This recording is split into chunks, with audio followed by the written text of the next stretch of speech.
फौजी जवान अपने खून से माजी की फाश गलतियों का इजाला कर रहे हैं। पूरा मुल्क जल्द अमन का गहवारा बनेगा। वज़ीर आज़म शहबाज शरीफ की कोयटा में अमन-ओ-मान से मुतालिक इजलास में गुफ्तगू। कहा, army chief general Saeed Asim Munir की लीडरशिप में सिक्योरिटी इदारे फ़र्ज की अदायगी कर रहे हैं। कल्लात में इंतहाई अलमनाक वाक़या पेश आया। सिक्योरिटी फोर्सेज ने दिफाए वतन में खून का नजराना पेश किया। बलूचिस्तान के दुश्मनों के नापाक अज़ाइम कभी कामयाब नहीं होने देंगे। तमाम तवानाइयाँ लगाकर दहशतगर्दों का सफाया करेंगे। अपनी सफ़ों में इत्तेहाद की जितनी ज़रूरत आज है, पहले कभी ना थी।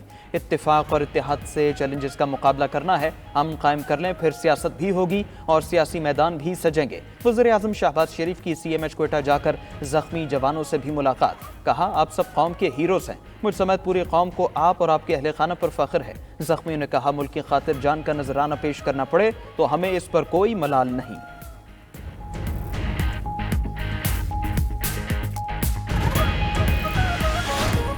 खान साहब ने जो लेटर लिखा है वो यही कह रहे हैं, मैं कोई चीज़ें फ़ौज के सालार के सामने में याद दहानी कराना चाहता हूँ कि कुछ वजूहात ऐसे हैं जिसकी वजह से इस्टेब्लिशमेंट और आवाम के दरमियान खलीज बढ़ रहा है। ये किसी सूरत नहीं होना चाहिए। इनकी जो पॉलिसी रीजंस है इस पे आप नज़रसानी करें और इनको ख़त्म करें। फ़ौज बहुत कुर्बानियाँ दे रही है और आवाम और फ़ौज के दरमियान किसी सूरत खलीज नहीं होना चाहिए। बानी PTI ने आर्मी चीफ को बतौर साबिक वज़ीर आज़म खत लिखा। सिपा सालार से पॉलिसीज पर नजर सानी का कहा है। चेयरमैन PTI बैरिस्टर गौहर की मीडिया से गुफ्तगू। कहा, बानी PTI ने खत में लिखा कि अफवाज पाकिस्तान ने बेशुमार कुर्बानियां दी हैं। फौज हमारी है, इंतशार नहीं चाहते। अवाम फौज के साथ खड़ी है। बानी PTI का खत PTI का पॉलिसी शिफ्ट नहीं है। बानी PTI के वकील फैसल चौधरी ने वाज़ेह किया कि बानी PTI ने आर्मी चीफ को 6 निकात पर मुश्तमिल खत भेजा। दहशतगर्दी के खिलाफ जंग में फौज से इज़हार यकजहती किया। कानून की हुक्मरानी, अदलिया मुखालिफ इक़दाम और पीका तरमीमी एक्ट पर भी लिखा है। अलीमा खान बोली, हमारी फौज मुल्क की रीढ़ की हड्डी है, हमें अपनी फौज को मजबूत देखना है।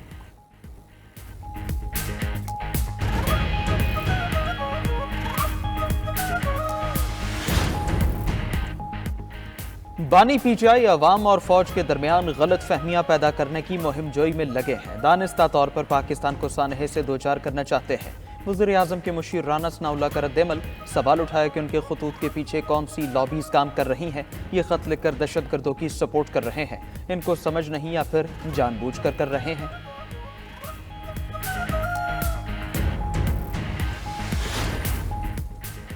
पाकिस्तान और सऊदी फंड फॉर डेवलपमेंट के दरमियान 1.61 अरब डॉलर के समझौतों पर दस्तखत। तकरीब में वज़ीर आज़म शहबाज शरीफ, वफाकी वज़रा और सऊदी सफ़ीर की भी शिरकत। सऊदी फंड 1 अरब 20 करोड़ डॉलर का तेल 1 साल की मौखर अदायगी पर देगा। मानसहरा में वाटर सप्लाई स्कीम के लिए 4 करोड़ 10 लाख डॉलर रियायती शरह पर कर्ज मिलेगा।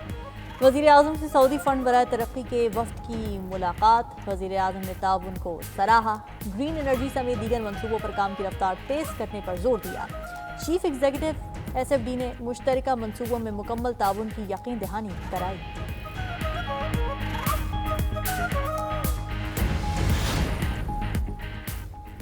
मुल्क में महंगाई की शरह 9 साल की कम तरीन सतह पर आ गई। जनवरी में महंगाई मजीद कमी के साथ 2.4% रिकॉर्ड। इदारा शुमारियात की रिपोर्ट के मुताबिक अक्टूबर 2015 के बाद महंगाई की कम तरीन सतह है।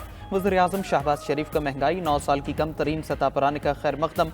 बयान में कहा, एक साल में महंगाई 28% से कम होकर 2% पर आ चुकी। अशिया खुरनोश सस्ती होने से आम आदमी की जिंदगी में बेहतरी आ रही है, जो हुकूमत की मुआशी पॉलिसियों और इक़दामात के दुरुस्त होने की सनद है। वज़ीर आज़म महंगाई के साथ पॉलिसी रेट में भी मजीद कमी के लिए पुरुमीद। शहबाज शरीफ ने वफाकी काबीना का इजलास आज तलब कर लिया। वज़ीर आज़म आज सिरीना अंडरपास का इफ्तिताह भी करेंगे। मेगा प्रोजेक्ट 3 माह की कलील मुद्दत में मुकम्मल हुआ।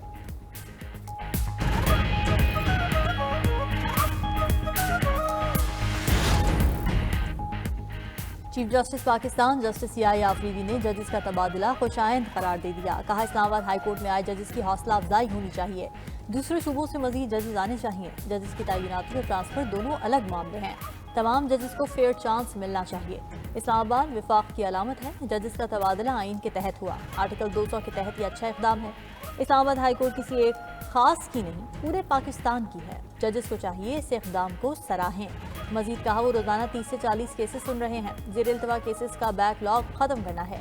हमें सुप्रीम कोर्ट में मजीद जजेस की जरूरत है। जो मेरा दायरा इख्तियार है उसे बिला खौफ व खतर इस्तेमाल करूंगा।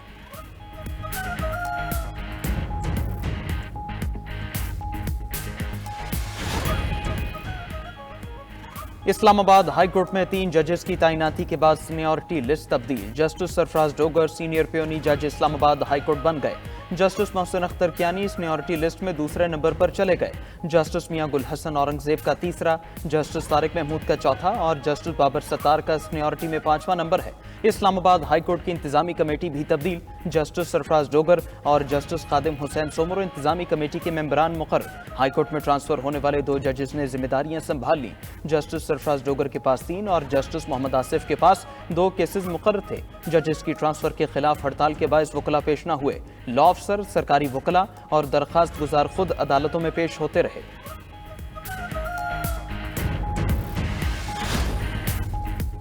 190 मिलियन पाउंड रेफरेंस का फैसला सुनाने वाले एहतसाब अदालत के जज नासिर जावेद राना का तबादला हो गया। जज Nasir Javed Rana district and session जज वेस्ट तैनात। रजिस्ट्रार इस्लामाबाद हाई कोर्ट ने नोटिफिकेशन जारी कर दिया। जज नासिर जावेद राना ने बानी पीटीआई और बुशरा बीबी को 190 मिलियन पाउंड रेफरेंस में सजा सुनाई थी।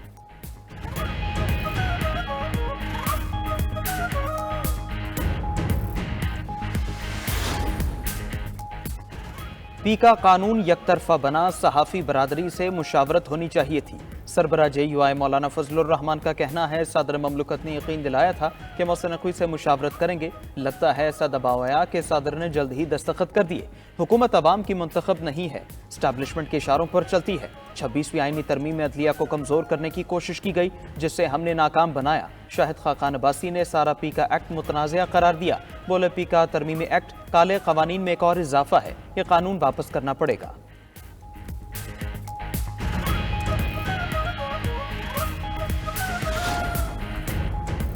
सहाफ़ियों के एहतजाज पर हुकूमत ने पी का एक्ट में तरमीम का इंदिया दे दिया। वफाकी वज़ीर इत्तलात अता तारड़ का लाहौर में तकरीब से खिताब, कहा मुशावरत से पी का एक्ट में तरमीम लाई जा सकती है। बताया जाए तरमीम की किस शक पर एतराज़ है।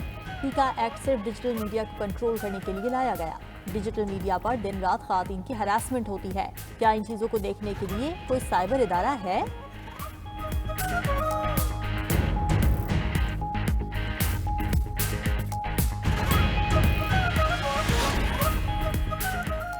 सिंध असेंबली ने ज़रई इनकम टैक्स बिल 2025 इत्तेफाक राय से मंजूर कर लिया। बिल के तहत 15 करोड़ रुपए तक ज़रई आमदन को इनकम टैक्स से इस्तिस्ना होगा। 20 करोड़ रुपए तक ज़रई आमदन पर 1% टैक्स लगेगा।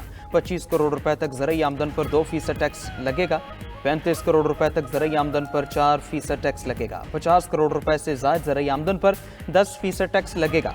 वज़ीर आला मुराद अली शाह ने कहा, ज़रई टैक्स लगाने पर खुश नहीं। हमें कहा गया ये टैक्स ना लगाया तो IMF नहीं आएगा। हमने कहा था टैक्स 15% से डायरेक्ट 45% पर ना लेकर जाएं। FBR अपनी नाकामी छुपाने के लिए ज़रई शोबे को टारगेट कर रहा है। सूबाई वजीर सईद गनी बोले, ज़रई टैक्स 30 साल से लगा हुआ है। ये तासुर गलत है कि ज़राअत पर पहले टैक्स नहीं था। MQM ने ज़रई इनकम टैक्स बिल की हिमायत की। अली खुर्शीदी ने कहा, ज़रई इनकम टैक्स मजबूरी नहीं, ज़रूरी है। हम 40 साल से ज़रई टैक्स की बात कर रहे हैं, हमारी बात नहीं मानी, IMF की मान ली।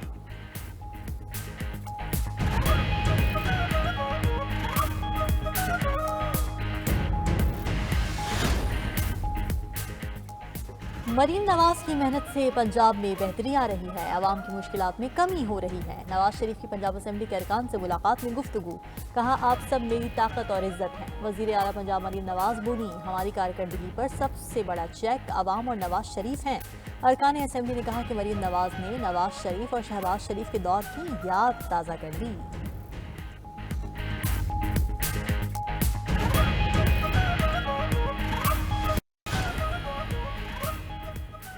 इसराइली वज़ीर-ए-आज़म नेतन्याहू आज अमरीकी सदर डोनाल्ड ट्रंप से मुलाकात करेंगे। ओहदे का हल्फ उठाने के बाद ट्रंप से बाज़ाबिता मुलाकात करने वाले पहले गैर मुल्की वज़ीर-ए-आज़म होंगे।